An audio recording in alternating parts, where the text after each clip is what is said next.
everybody, and welcome to today's Soracom webinar session. Really great to welcome you all here for the session on how IoT is reshaping the sustainability debate. And without any further ado, I'll hand over to Saverio. So Saverio, over to you. Thank you, Duncan, and welcome everyone. Hope you are having a good day. Thank you, Duncan and Soracom, for having me to talk about this specific topic I'm researching on. If you can go to the next slide, Duncan, please. Just a few words about me, what I'm doing at the moment. I'm an associate lecturer at Birkbeck, in which there is a Center for Innovation Management Research, and in this center, I'm the one with another two, and I'm the only one who is not academic, looks at the adoption of emerging digital technologies. I bring into the story, let's say, my experience, be more in the industry and in the deployment of IoT solutions. And you see a couple of projects I'm doing. I'm obviously teaching. I'm also a lead expert for the city of Derry, London Derry, Northern Ireland, for a specific EU project in which we are looking at various angles for smart city, including sustainability and skills. More specifically linked to this presentation is my work I'm doing on how IoT and other technologies can be used for territorial management. I'm referring in particular to wildfire prevention, water shortages, and other topics in this sense. I'm also part of at the moment of an expert group for the European Union on new labour policy for the future of work as an expert on advanced technologies. If you go to the next slide, I'll try to gain the minutes I lost with my mistake. So what I want to discuss today, I'm bringing together a bit of my experience in field and a bit of research we are doing in university and try to understand the role of the IoT in the debate in sustainability. One of the arguments I want to put forward is that the IoT or M2M world somehow was always a bit sustainable. Or another way, they had in mind, even indirectly, the role of environment and the potential role of M2M and IoT in environmental issues. Then I want to emphasize that the new socio-political economic scenarios are guiding attention towards sustainability in a completely different way, creating momentum for technologies to become an important enabler for green policy, sustainable policy. And then I'll give you some examples on how the IoT, and these are primarily examples on which I'm working on how the IoT is contributing to the sustainability and sustainable debate. Also highlight some problems that the IoT can have from a sustainability point of view, and kind of towards the end, a bit of a discussion, the convergence of IoT with other technologies and also their potential impact. And then I have two questions at the end, which I'd like to hear your voice and your opinion about if it's possible to talk about a sustainable by design IoT, and what the actual IoT world should do, IoT community should do in order to embrace, become more protagonists in the sustainability debate. So if you go to the next slide, please. The definition of sustainability starts from the UN SDG. Obviously, the UN SDGs are not all directly related to the environment. In fact, if you go to next slide, please, Duncan, and I know these slides you cannot read it very well, but when you will receive the PowerPoint presentations, and you will see in these slides the link below, this is basically a progress report from the UN on all the initiatives that are environmental related. And the report basically says that the environmental angle in the SDGs is more or less in all the SDGs, and under the SDGs there are a lot of activities to do, and a lot of activities in which technologies can have an important role. Please go to the next slide. Now, as I said, in my opinion, M2M had a sort of unknown environmental nature, and this is Yorgos or George Paraskevakos, as kind of widely recognized as sort of father of M2M. In a sense, in 1977, he designed this technology to move data from one machine to the other. And he was also a very prolific entrepreneur, and he founded one of the first company he founded was called Metratech, and was basically doing remote metering reading. So the one that then evolved into what we know today as smart meters. And smart meters, they have an environmental angle, which is the one to optimize, measure the consumption of energy in order to optimize that consumption and reducing the misuse of or the excessive use of energy. And I think the M2M world evolved a lot around these ideas. There was a strong focus on telematics, but if you go back a bit on the history of M2M IoT and you go and see case studies around the 2000 or even before, there were already cases of environmental monitoring through M2M technology. So there was an environmental nature into the M2M. There was not a business reason for doing it, probably. Because the actual revenue reason was elsewhere rather than on this type of application. Also, there was not the momentum for driving maybe a more attention to specific topic. Also, to think about a bit more about the business models, maybe on how to translate environmental applications into something that could also be revenue generating. In fact, if we go to the next slide, there is this report is one of the many very nice Ofcom reports on M2M and then IoT. And I'm sure in the audience, this is an expert audience. I imagine they know what Ofcom is, but Ofcom is one of the most cutting-edge regulator worldwide. I remember being in meetings of the regulator group authority in the European Union in Brussels on how the word of Ofcom was recognized as the most relevant one, maybe in a certain sense. And there is this report in 2014. It is about spectrum, because for a regulator, the spectrum is a key topic, but it's about M2M applications and what are the necessity of spectrum for M2M applications. You go and see the report, or at least you just see the table of contents, and you see how Ofcom recognize certain type of applications that today we put under the umbrella of sustainability. So intelligent buildings, smart cities, the utilities, the metering of water, the metering of energy, and so on. But in this report, the word, the adjective sustainable or green, or the word sustainability does not appear at all. There is zero. There is not. You go to do the search. There is nothing like that. The sign is that in 2014 we were kind of moving from the M2M momentum towards the idea that the M2M were moving towards the IoT. Despite the term Internet of Things was established in 2009, but we started really to get the momentum there. It was felt by the industry. There was a lot of activity in the automotive, so it was a good phase for the M2M/IoT world. And there was at the same time a lot of consideration to step of applications that today we will consider sort of green applications, but there was not the awareness of it. There was not the momentum for it, basically primarily for business reasons. There was no business around it. You have heard many times at those days on conferences, yeah, you work with the public authority, but the public authority are slow.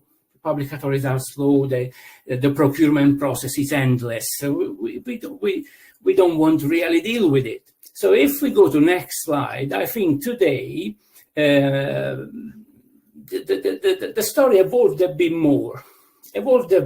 And I think there are a couple of technologies in the world of IoT that maybe had a bit more of green nature, of sustainable nature. And I think one of these was LPWAN.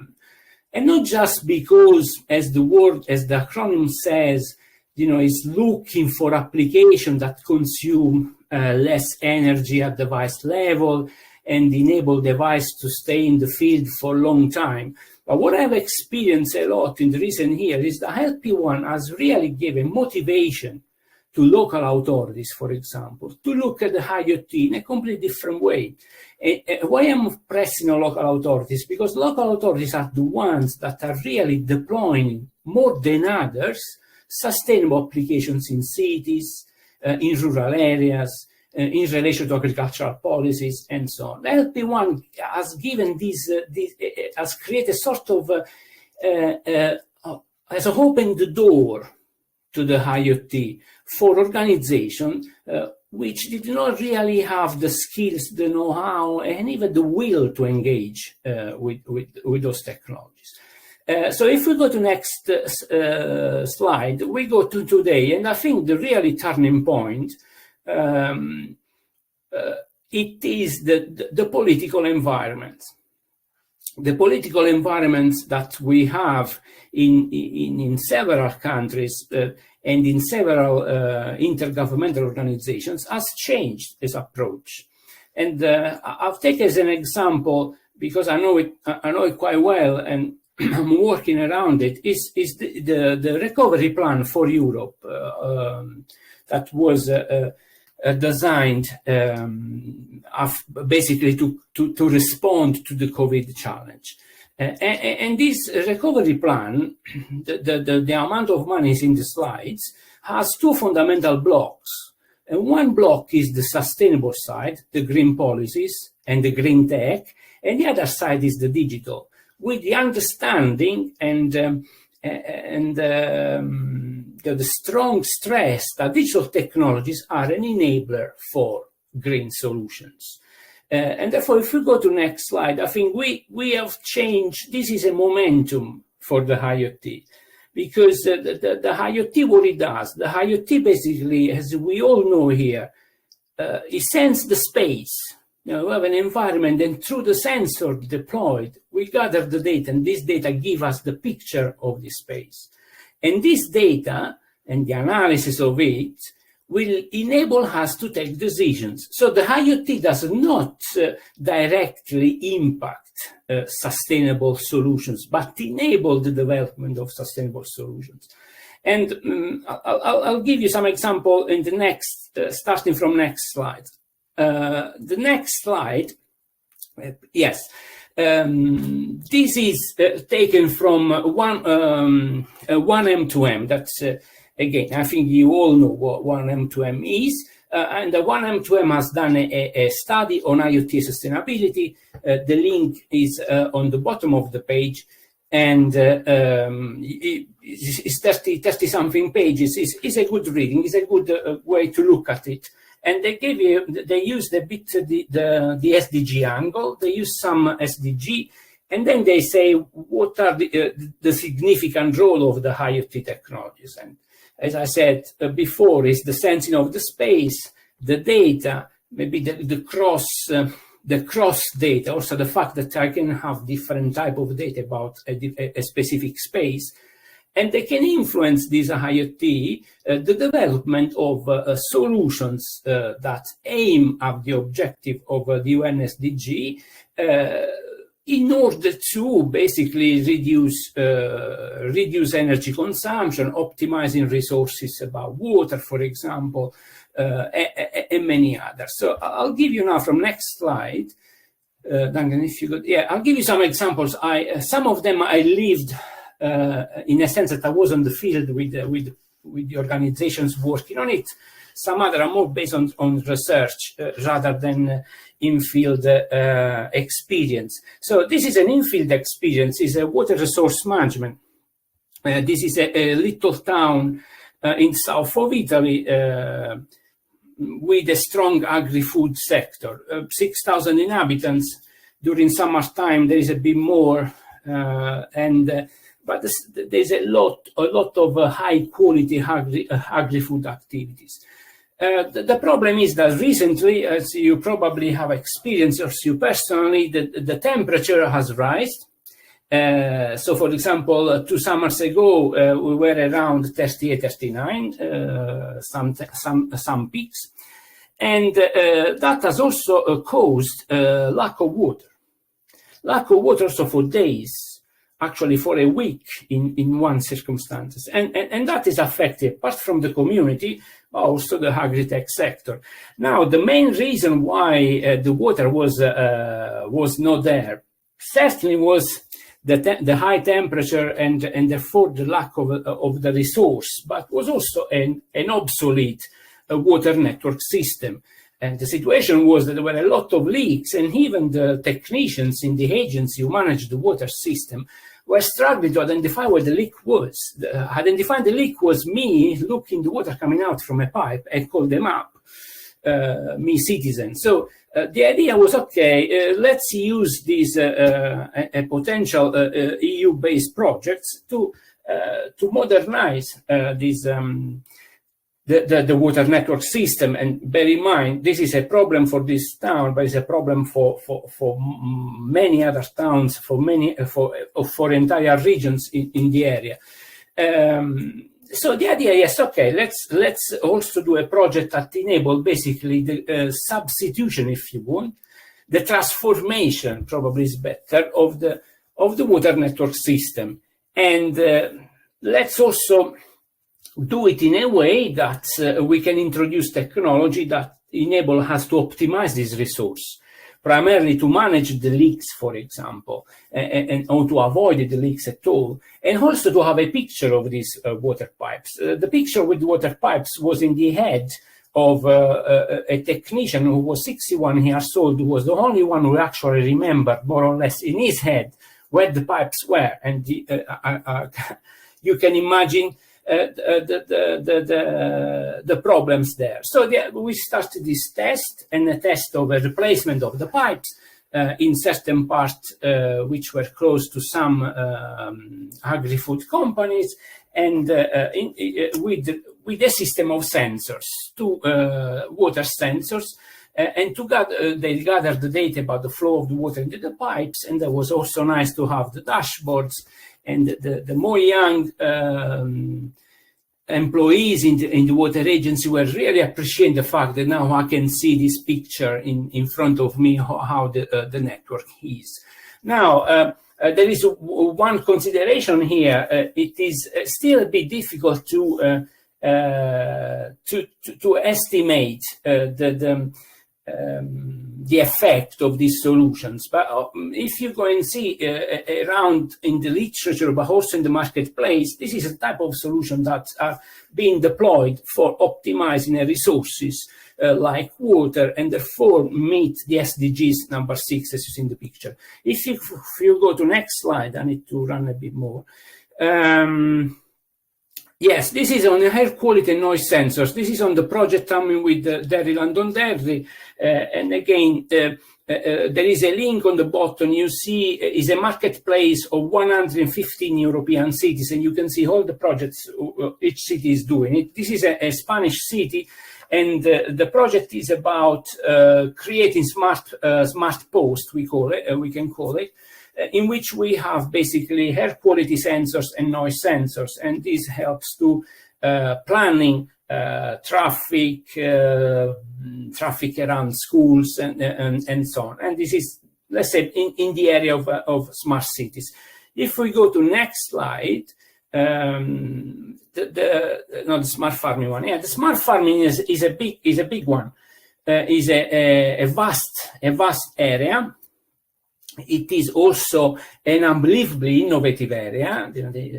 Let's free ourselves from the conception that agriculture is a traditional sector. It is not.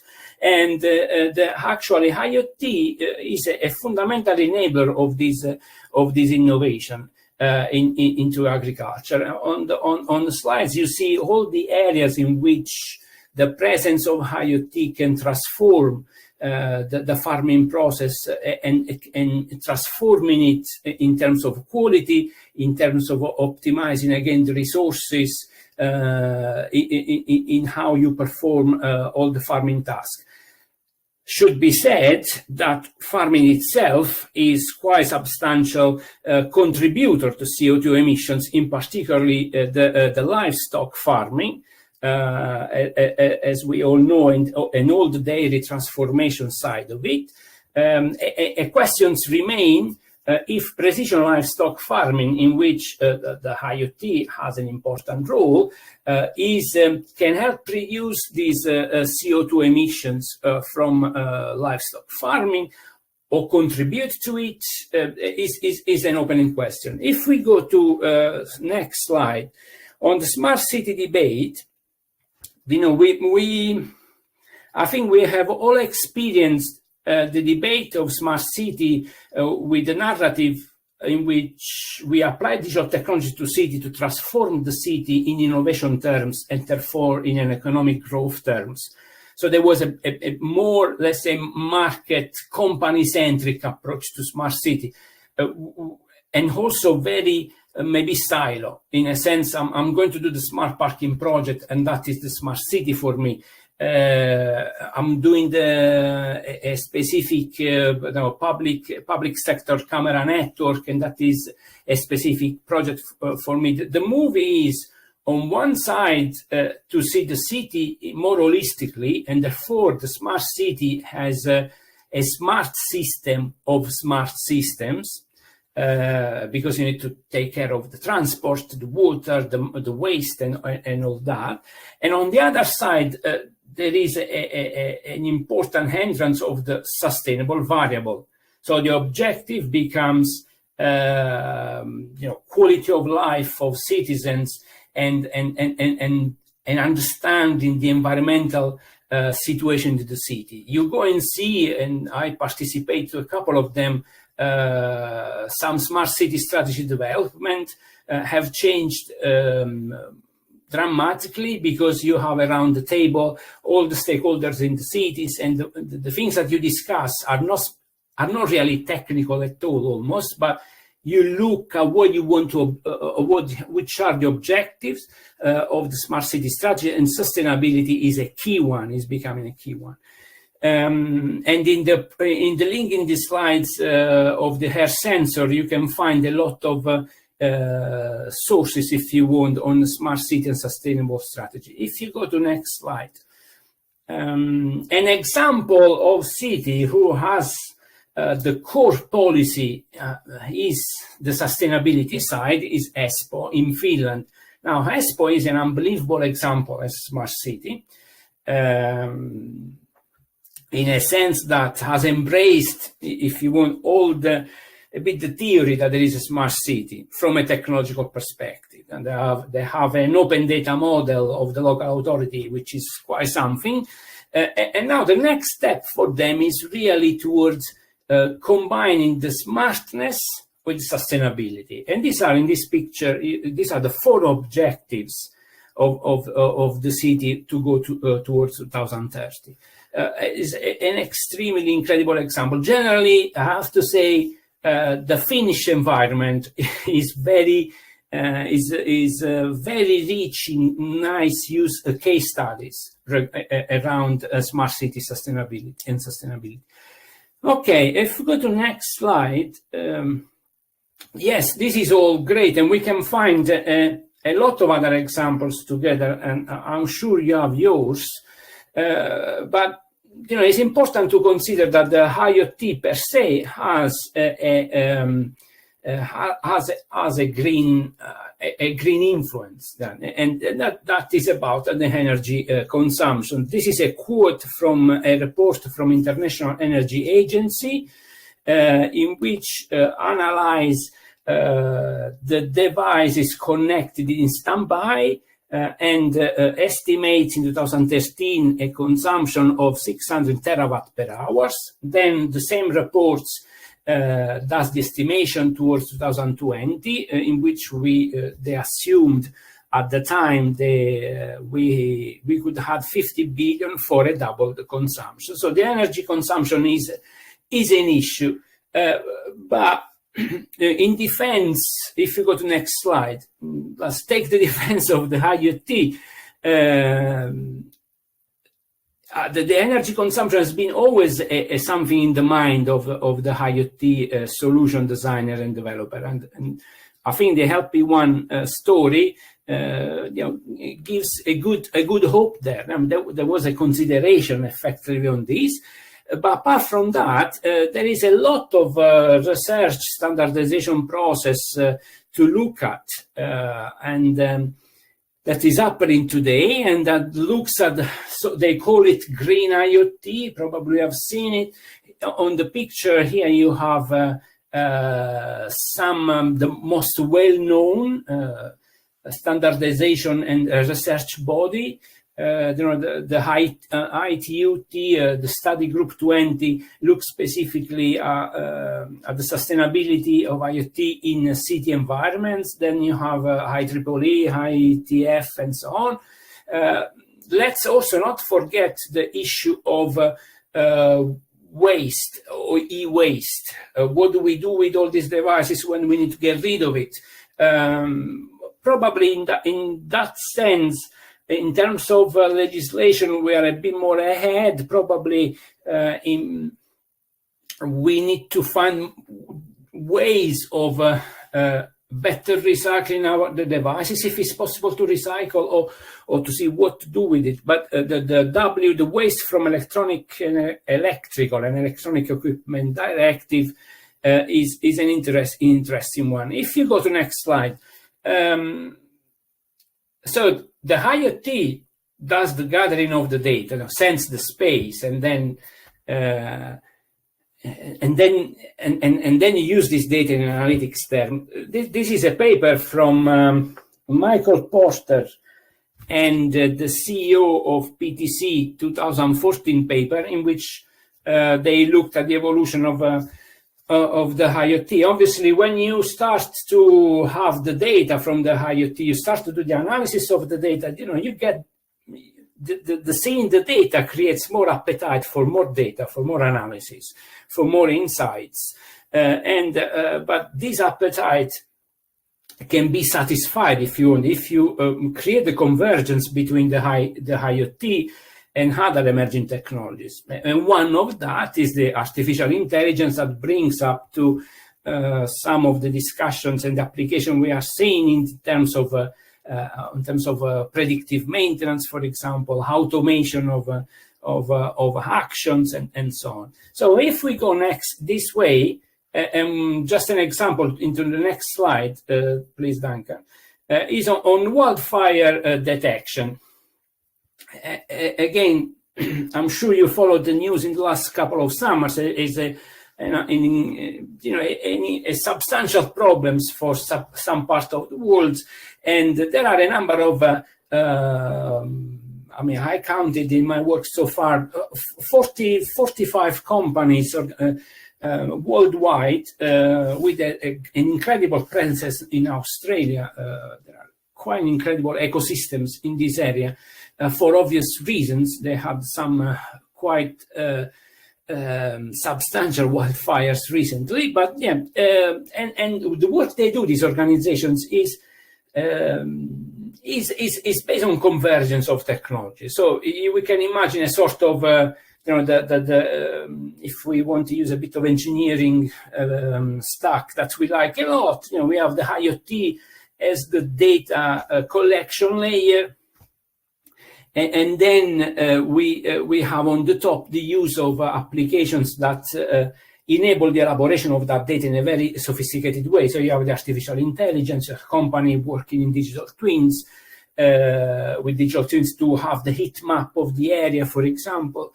Interesting to notice in this, also from a connectivity point of view, considering our host, there is an incredible combinations of connectivity forms for this type of application. So yes, you have the IoT sensor network based on LPWAN, but there is a lot of satellite observation that needs to be done. There are solutions that they put cameras into the forest and they create network cameras. Some other solution puts in sort of objects on the trees to observe the situation around a specific tree. And so there is a lot of innovative thinking that is enabled by the convergence of these technologies. The problem, anyway, if we go to the next slide, that yes, there is a huge potential in this convergence. There is also a problem on the energy consumption, particularly from the artificial intelligence side. And I invite you to read this paper. It's very short, Carbon Tracker.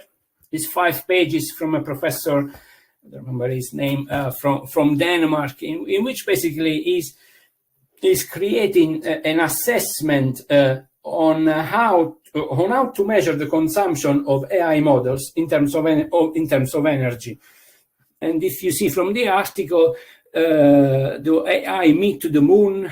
So basically, he's estimating in his assessment for Carbon Tracker that is equivalent, certain type of analysis are equivalent to go from Earth to the moon and come back.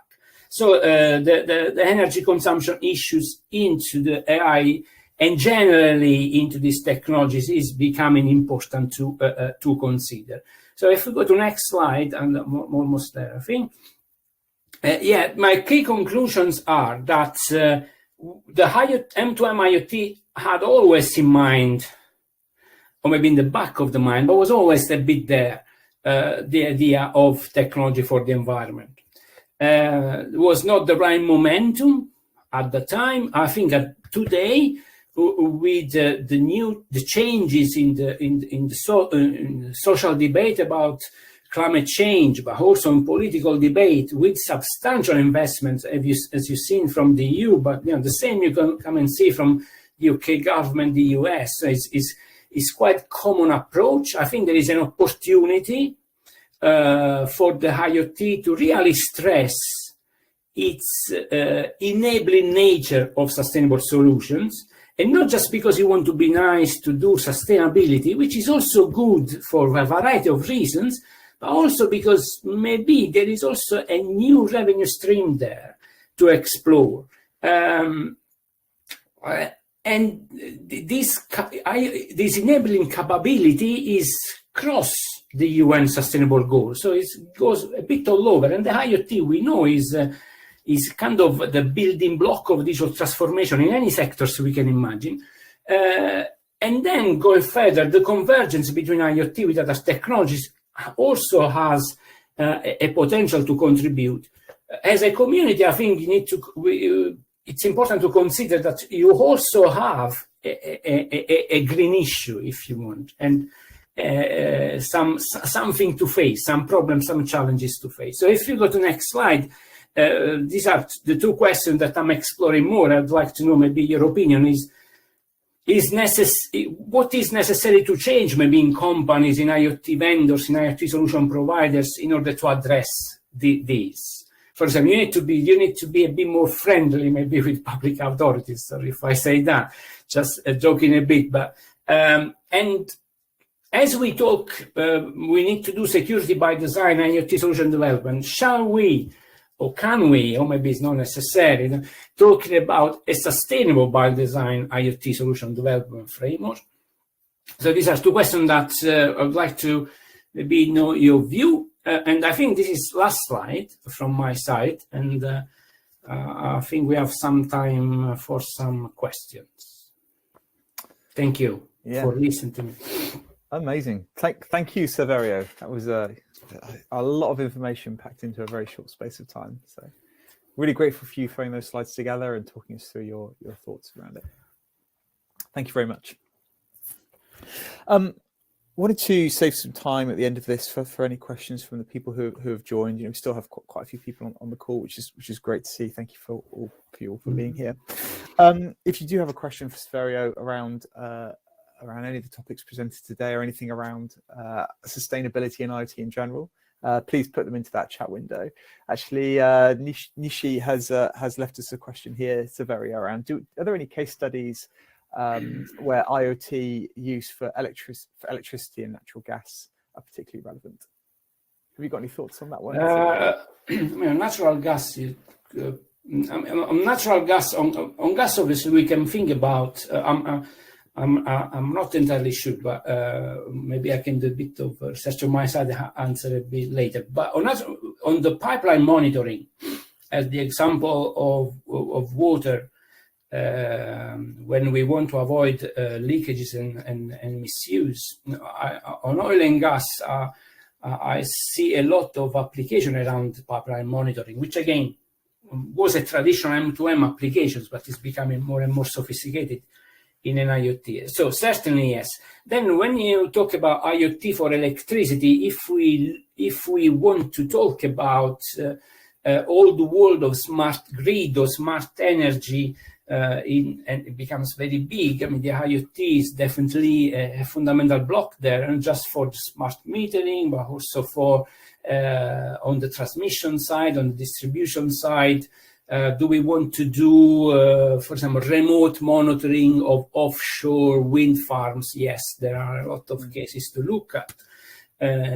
So yeah, the answer is yes. It's probably not a very complete answer, but on the natural gas specifically, I can investigate a bit more. And if you want something to look at, I can suggest it. Gives me an afternoon. That's great. Thank you, Saverio. I actually had a question as well. If anyone else has any questions, please do enter them into the chat window on the screen. But you presented a slide earlier on, Saverio, that was around smart farming. Mm-hmm. And you touched quite briefly on it, but I wondered if I could ask you a bit more deeply about it. I wondered if, when you were talking about precision farming, are there any examples that you can think of, or any particularly good use cases of where IoT can help reduce CO2 emissions, in particular within precision farming? Because it's obviously an area where there's a huge carbon footprint. So just curious to know if there's any examples that. So on livestock, which is the as we know, one of the top sector, one of the top contributors to CO2 emission, unfortunately. There is a lot of research work and trial on how precision livestock can help in that sense. But I've not seen commercial deployments. I mean, I can look into it a bit more, but that is a very hot topic for farming in terms of CO2 emission. There is a lot of case studies about optimizing resources in farming, optimizing water, reducing fertilizing.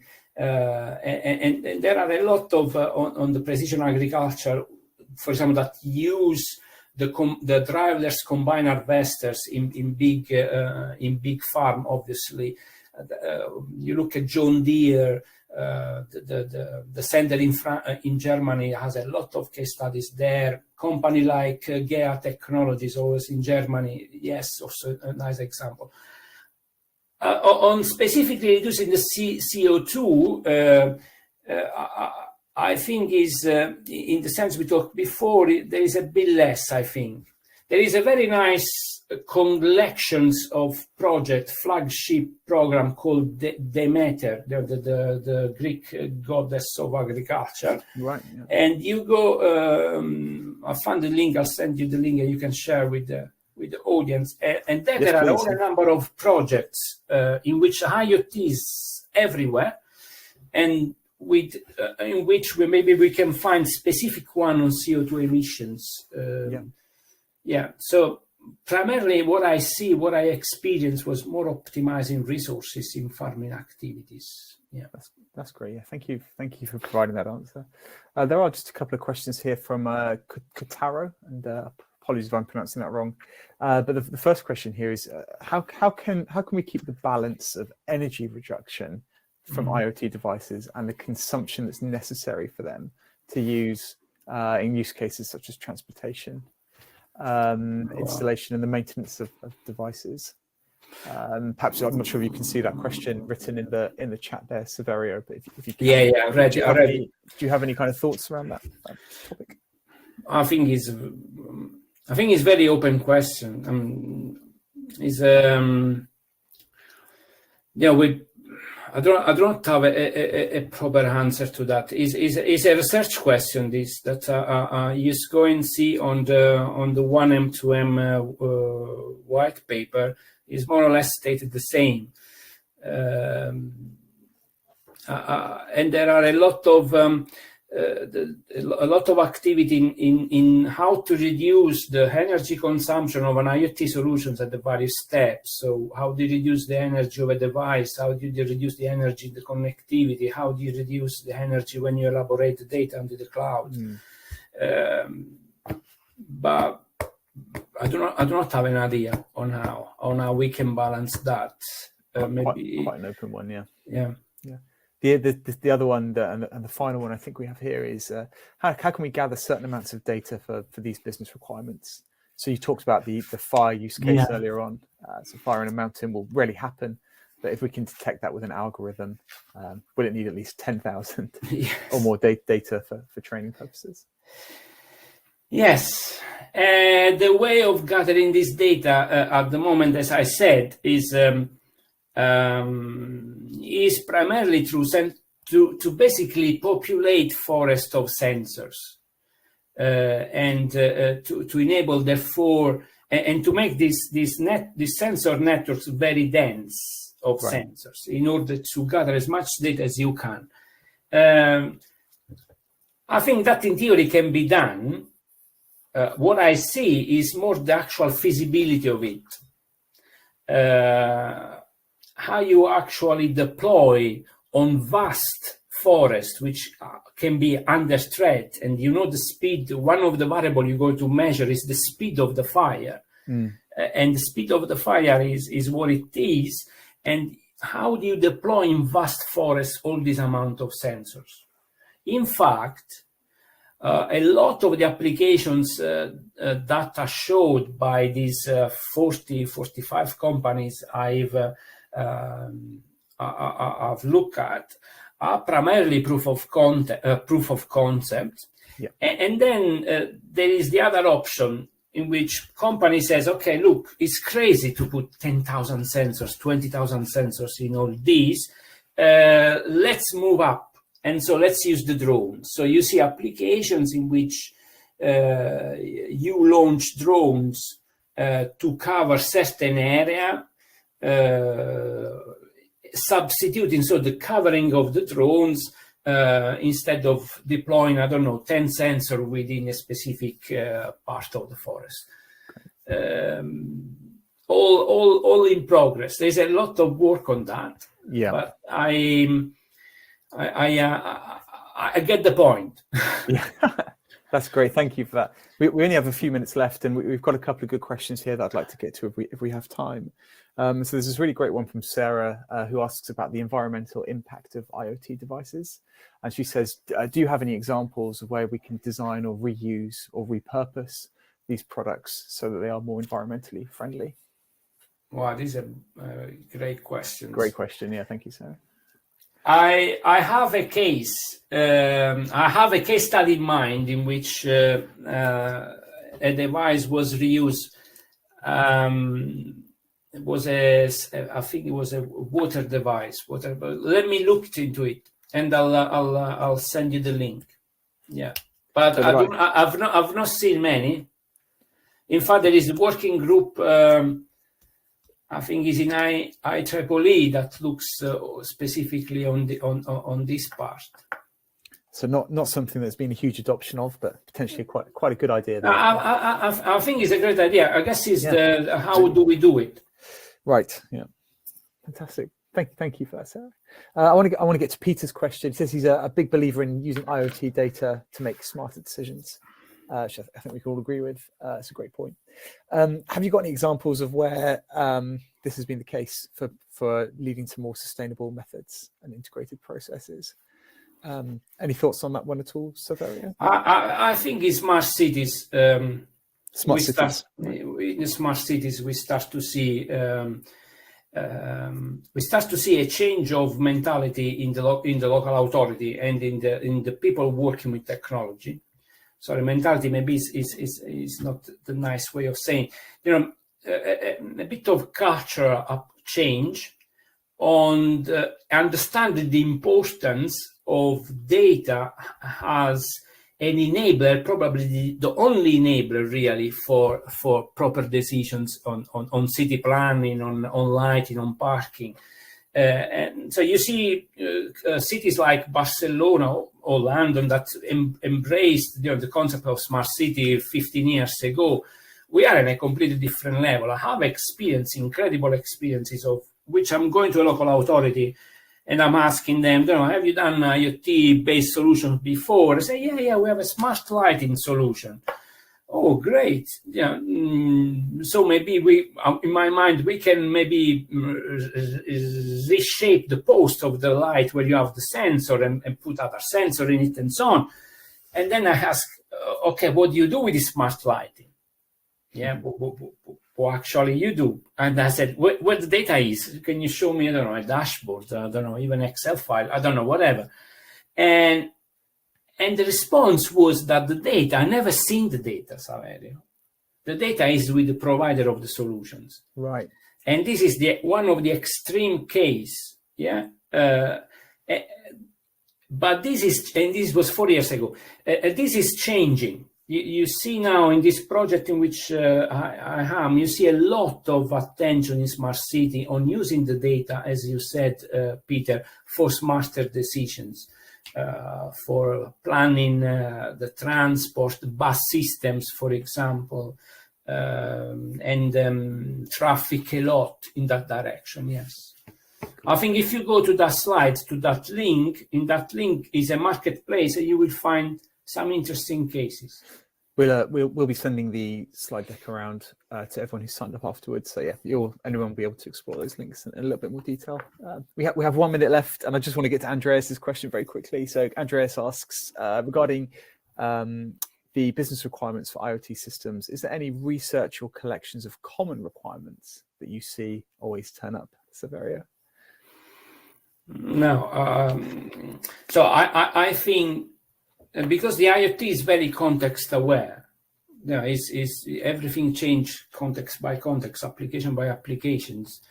Very similar. I don't see very similar common requirements.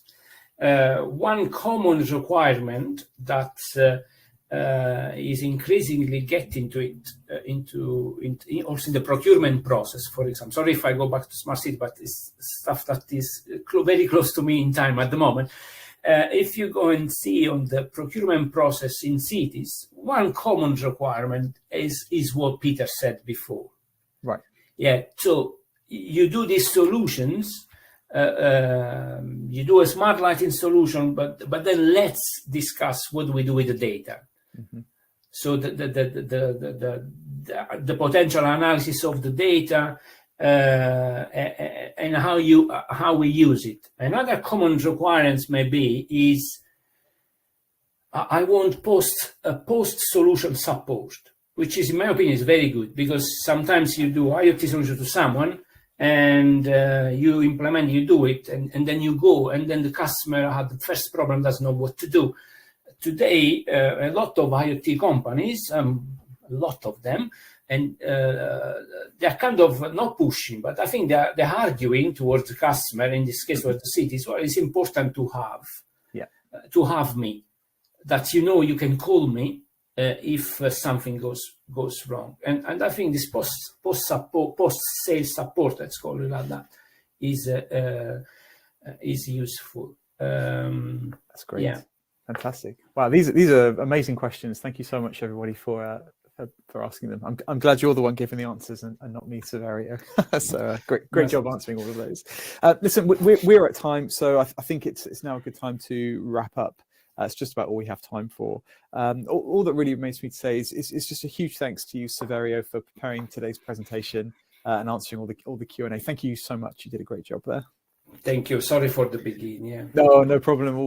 All sorted now. And I'd also like to say a huge thanks to everybody who's joined us live today as well, for giving up time in your day. Like I said at the beginning, it's an exceptionally busy time for everybody. So we really hope that you've found this session useful, and hopefully we'll see you again at a future Soracom webinar in the not too distant future. Remember, if you'd like to learn more about Soracom, how we can help your IoT application connect to a secure network, access innovative tools that help you speed the time to market, reduce data consumption, transmit data to the cloud, and many more things, please visit soracom.io, where you can learn more about our platform and set up a call with one of our experts. That is just about it. We are right on time. In fact, we're 1 minute over. Sorry for that. But thanks again, everyone, for joining, and we'll see you again in the future. Thanks very much, everyone. Goodbye. Have a good time. Bye-bye. Bye.